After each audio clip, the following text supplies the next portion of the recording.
আসসালামু আলাইকুম dear students. Week students English চ্যানেলের পক্ষ থেকে আমি তোমাদের সকলকে শুভেচ্ছা এবং অভিনন্দন জানাচ্ছি আমার চ্যানেলে যুক্ত হওয়ার জন্য। তোমরা এখনও যারা আমার চ্যানেলটি সাবস্ক্রাইব করনি অতি দ্রুত সাবস্ক্রাইব করে নাও এবং পরবর্তী ভিডিও পাওয়ার জন্য বেল বাটনে ক্লিক করে নাও। আমি আজকের ভিডিওতে নবম দশম শ্রেণীর ইউনিট 11 লেসন 5 এর একটি কবিতা stopping by woods on a snowy evening নিয়ে আলোচনা করব। তোমরা সবাই পুরো ভিডিওটি না টেনে দেখবে, কারণ টেনে টেনে দেখলে অনেক কিছু বাকি থেকে যায়, অনেক কথা তোমরা মিস করো, তাতে তোমাদের তেমন একটা উপকার হয় না। তাই তোমরা অবশ্যই পুরো ভিডিওটি দেখবে। তাহলে চলো শুরু করছি। Stopping by woods on a snow evening. এখানে দেখো, প্রথমে তোমাদের কিছু জোড়ায় কাজ আছে, মৌখিক কাজ। Ask and answer this questions. এটি অবশ্যই শিক্ষক তোমাদের শ্রেণীকক্ষে তোমাদের জোড়ায় জোড়ায় আলোচনা করতে বলবেন।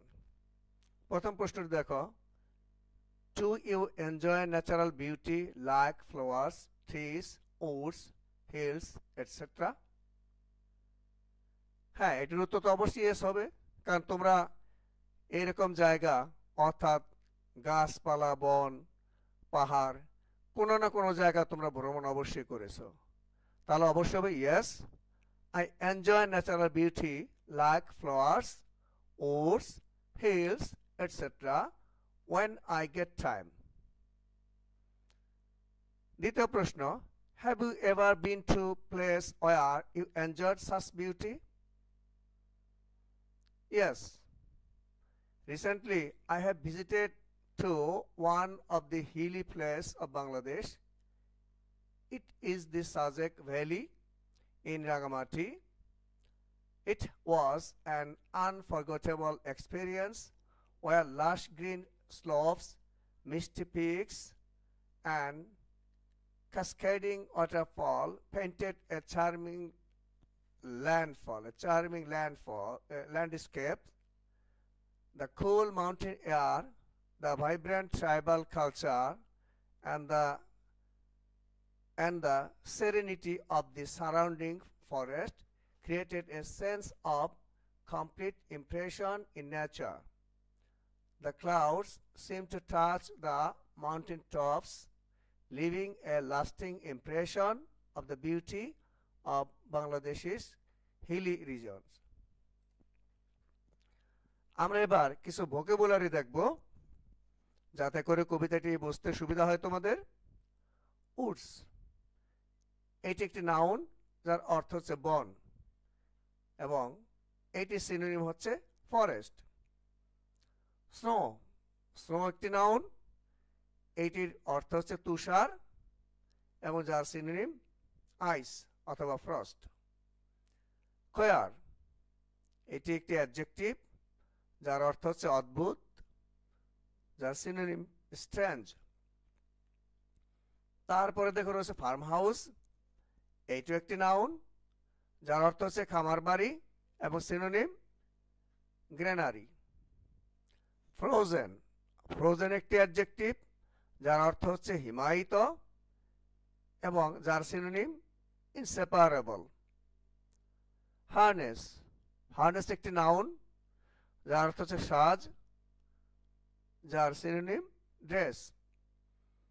এরপর রয়েছে শেক, শেক একটি ভার্ব যার অর্থ নাড়ানো বা ঝাঁকি দেওয়া, এবং যেটি সিনোনিম ওয়েভ।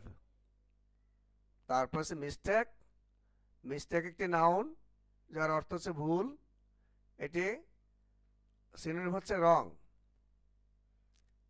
তারপর দেখো সুইপ, সুইপ একটি নাউন, কিন্তু সুইপ কিন্তু ভার্ব হিসেবেও বসে, কিন্তু এখানে কবিতার লাইনে দেখা যাচ্ছে এটি আছে অ্যাডজেক্টিভের পরে, তাই এটি এখানে নাউন হিসেবে বসেছে, যার অর্থ দ্রুত বেগে গমন। আর যখন তুমি ভার্ব হিসেবে বসবে, ঝাড়ু দেওয়া অর্থ আসবে, দ্রুত বেগে গমন করা আসবে, যার সিনোনিম ফ্লাইং। ড্রাউনি, এটি একটি অ্যাডজেক্টিভ, এখানে লেখা হয়নি, অ্যাডজেক্টিভ মনে রাখবে, যার অর্থ হচ্ছে নিম্ন, তারপর হচ্ছে ফ্লেক, এইটা নাউন, এবং যার বাংলা অর্থ হচ্ছে তুষারকণা, এবং সিনোনিম স্নো। সর্বশেষ যেটি রয়েছে সেটি হচ্ছে প্রমিস, এটি একটি নাউন, আবার এটি ভার্ব হিসেবে বসে, কিন্তু এখানে কবিতায় নাউন হিসেবে বসেছে, যার অর্থ হচ্ছে প্রতিশ্রুতি, এবং যার সিনোনিম হচ্ছে plays.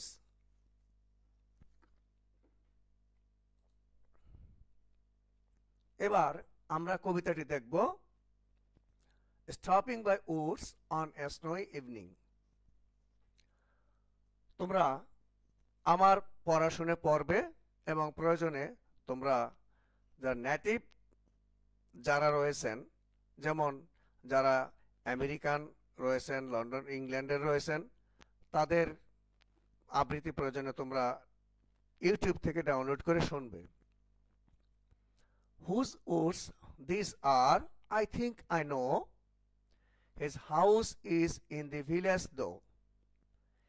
He'll not see me stopping here to watch his woods fill up with snow. দেখেন অর্থগুলো রয়েছে, আমি অর্থগুলো পড়ছি না, তোমরা এটা পড়ে নেবে। My little horse must think it queer to stop without a farmhouse near. Between the woods and frozen lake, the darkest evening of the year. তারপর দেখো, he gives his harness bell a shake to ask if there is some mistake. The only other sounds the sweep of easy wind and downy flake.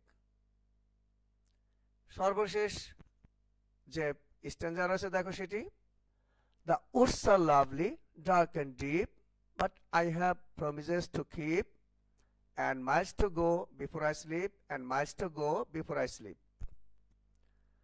দেখো এই যে এখানে চারটি line রয়েছে, এই চারটি লাইন এতটা আমার কাছে ভালো লাগে যে এটার অর্থ যদি আমরা বলি, দেখো এখানে অর্থগুলো লেখা আছে, কিন্তু যদি এটা সারমর্মগুলো আমরা দেখি যে এই কথাগুলো অর্থ কি, তাহলে এই চারটি লাইনের জন্য এই কবিতাটি আমার কাছে খুবই ভালো লাগে।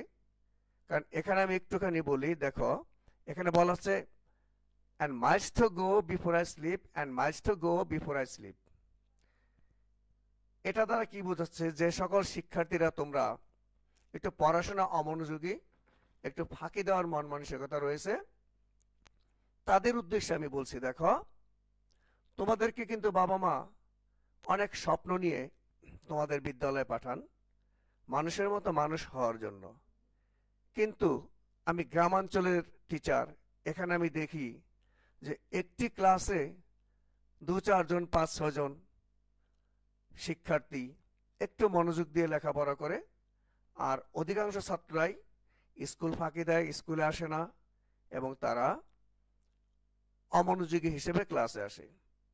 তাদের জন্য বলছি, দেখো এখানে এই লাইনগুলো দ্বারা কবি বুঝিয়েছেন, যেখানে the woods are lovely dark and deep, এর দ্বারা কি বুঝিয়েছেন? শুধু কি তিনি বনের কথাই বুঝিয়েছেন? না, এই পৃথিবী তুমি যেখানেই দেখো না কেন, যে জায়গায় তুমি দেখো, সেখানে কিন্তু ইলুশন এবং ইলুশন তোমাকে মোহনীয়ভাবে আঁকড়ে ধরে। সবকিছু তুমি যেখানেই বসো, যেখানেই তাকাও, সেদিকে তোমার কাছে ভালো লেগে যায়, তুমি কাজকর্ম ফাঁকি দিয়ে সেই কাজগুলো সেগুলো তুমি গল্প করতে থাকো, ইত্যাদি করতে থাকো, কিন্তু তোমাকে মনে রাখতে হবে, দেখো but I have promises to keep, কিন্তু আমি কিন্তু প্রতিশ্রুতিবদ্ধ। যখন তোমাকে বাবা মা স্কুলে পাঠালেন তুমি কিন্তু প্রতিশ্রুতিবদ্ধ, তোমার কিন্তু প্রচুর কাজ রয়েছে। এখানে Miles to go before I sleep বলতে বোঝাচ্ছে আমার কিন্তু এই ইহজগতে আমার অনেক দায়িত্ব রয়েছে, আমার নিজের প্রতি দায়িত্ব রয়েছে, আমার পরিবারের প্রতি দায়িত্ব রয়েছে, আমার প্রতিবেশীর প্রতি দায়িত্ব রয়েছে, এবং আমার সর্বোপরি রাষ্ট্রের প্রতি দায়িত্ব রয়েছে। আমি যদি ঠিকমতো লেখাপড়া করি তাহলে এই দায়িত্বগুলো কিন্তু আমি সঠিকভাবে পালন করতে পারবো। আমার জায়গায় যতটুকু দায়িত্ব পালন করা ততটুকু আমি করতে পারবো। এই জিনিসটা মনে রাখবে। কবি কিন্তু মূলত এই কথাটি এখানে বুঝিয়েছেন, এবং এর জন্যই কিন্তু এটি কিন্তু একটি দেশপ্রেমমূলক এই অংশটুকু কিন্তু দেশপ্রেমমূলক একটি কিন্তু কথা, একটি স্ট্যাঞ্জা। হ্যাঁ, এই জন্য আমার এই কবিতাটি অত্যন্ত একটি প্রিয় কবিতা। আমি এই কবিতাটির সারমর্ম রেখেছি, দেখো সামারি, দেখো সেখানে এখানে সামারিতে বলছে, on the way to his destination the poet entered a forest. He wondered who is the owner of the forest. He realized that the owner of the wood lived in a village. He thought that the owner would not be able to see him stopping in his woods to watch how the snow would fill the woods. The poet felt that the horse would think it very strange. এখানে is হবে, এখানে it is very strange, এখানে দেখো is হবে জায়গায় it is very strange to stop near the Woods as there was no farmhouse. He was actually standing between the woods and the lake. The time was evening. The horse indicated that the poet has made a mistake by shaking its head. The poet felt that the woods are lovely, dark and deep. He suddenly realized that he had worldly duties which would not allow him to stand in the woods for a long time. তোমরা এখানে সারাংশটি পড়ে নিবে, এখানে আমি বাংলা তার অর্থ দিয়েছি। এরপর আমরা দেখি আমার এখানে অ্যাক্টিভিটি সিতে কিছু প্রশ্ন রয়েছে। প্রথমটি দেখো, where do you think the poet is going? Why is he going there? এখানে দেখো, I think the poet is going many miles away. অর্থাৎ এখানে আমার মনে হচ্ছে অনেক দূরের পথ যাবেন। He is going there because he has to do many worldly duties. কারণ তিনি সেখানে যাবেন তার অনেক এই পার্থিব কাজকর্ম রয়েছে সেগুলো সম্পাদন করার জন্য। আমরা যদি 2 নম্বর প্রশ্নটি দেখি, why did the poet stop by the woods though it was dark and he was alone? দেখো উত্তরটি দেখো, the poet stopped by the dark woods though he was alone because he was captivated by the beauty and tranquility of the snowy evening, finding a moment of peace in the isolated place, even though he knew he had to eventually continue on his journey. অর্থাৎ যদিও কবি এখানে জানেন যে তার যে ভ্রমণটা, তার যাত্রাটা এটা কন্টিনিউ করতে হবে, তারপরেও এখানে যে মোহনীয়তা রয়েছে, সৌন্দর্য রয়েছে, এখানে তিনি আবদ্ধ হয়ে গেছেন, এই জন্য তিনি এখানে অপেক্ষা করেছেন।